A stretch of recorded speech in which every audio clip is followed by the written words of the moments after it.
Alors, bonjour à tous. Je te présente un tableau électrique domestique, notamment, ok, juste pour renforcer l'idée selon laquelle, effectivement, après un disjoncteur différentiel, tu dois avoir 8 modules. Voilà, tu dois avoir 8 modules. 8 modules maxi, voilà, 8 modules maxi. Après, tu peux en avoir moins ou tu peux en avoir un peu plus. Ok. Donc voilà.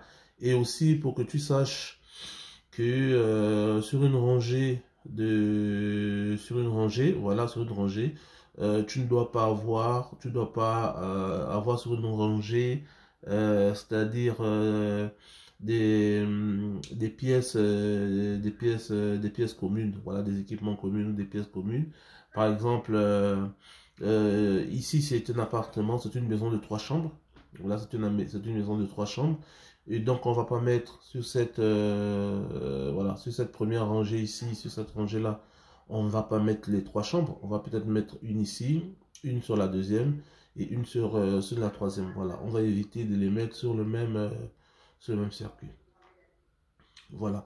Quoi d'autre? Alors, je vais te présenter rapidement le tableau pour que tu essaies de regarder, que tu essaies de comparer avec ce que tu as chez toi. Voilà.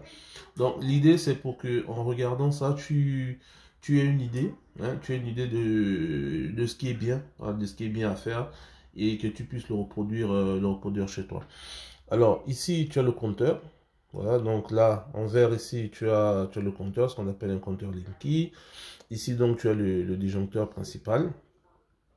Voilà, tu as le disjoncteur principal. Euh, Alors, donc, compteur Linky, disjoncteur principal, c'est un disjoncteur à 2 pôles, 250 volts, voilà, 500 milliampères. Voilà, c'est un disjoncteur de 60 ampères. Qu'est-ce qu'on peut regarder ici? Donc, ici, on a deux prises, hein, on a deux prises. Ici, tu as ici, tu as l'afficheur, donc, qui gère tout ce qui est énergie solaire. Voilà. Donc, tu as 3 rangées, deuxième rangée, troisième rangée, quatrième rangée. Donc, la première rangée, c'est la prise et l'afficheur de contrôle. La deuxième rangée ici, un disjoncteur différentiel 63 ampères, pouvoir de coupure 30 milliampères. Voilà. Donc, sur cette rangée, tu as 8 modules. Tu auras donc la table de cuisson, ok, donc qui est gérée avec un 32 ampères. Tu auras le lave-linge et le sèche-linge géré en 16 ampères chacun. Tu auras donc le tableau. Quand je parle du tableau ici, c'est cette prise-là, donc ces deux prises-là, ok, qui sont gérées ici. Tu auras le volet roulant. Volet roulant, c'est les stores électriques, donc c'est géré en 10 ampères, un peu comme les lampes. Là, tu auras le comptage. Le comptage, c'est celui-là, géré en 2 ampères. Tu auras la VMC plus les bouches VMC de douche et autres, gérées en 2 ampères. Voilà. Et un peu plus loin, tu auras donc tout ce qui est photovoltaïque. Ok, gestion du photovoltaïque géré en 10 ampères. Et le départ vers le garage qui sera géré en 25 ampères. Sachant que vers le garage, on aura là-bas essentiellement une lampe et donc il y aura un tableau, et dans ce tableau on aura un départ vers une lampe et un départ vers une prise. Voilà. Donc voilà, donc tu remarqueras que sur cette rangée, hein, on n'a pas de chambre. Sur la troisième rangée ici, ok, donc on a différentiel 40 milliampères. Tu noteras que c'est pas enfin 40 ampères, c'est pas la même chose que le premier différentiel, hein, qui est à 63 ampères. Pouvoir de coupure toujours le même, 30 milliampères. Alors déjà, pourquoi 40 ampères ici et 63 milliampères? Ben déjà tu vois qu'il y a plus de charge après le différentiel. Ici tu as vraiment plus de charge, alors qu'ici tu as moins de charge.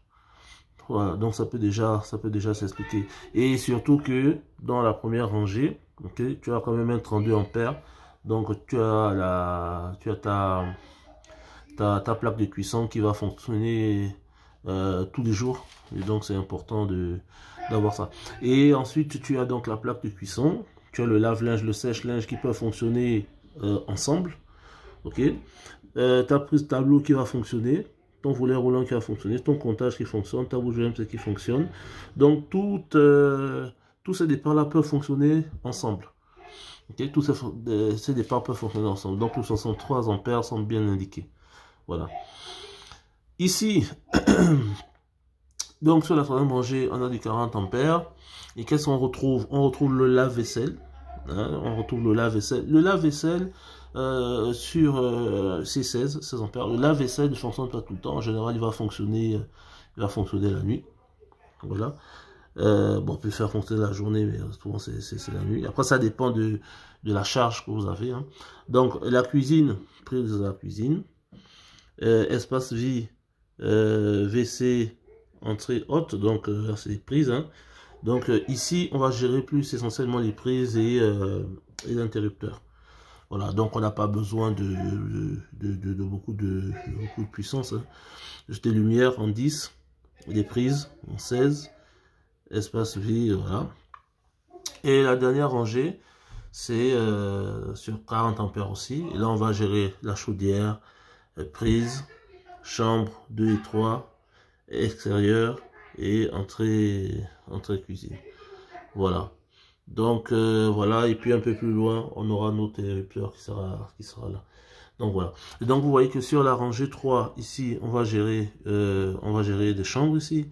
Et sur la rangée 4, on va gérer des chambres ici et avec la salle de bain. Voilà.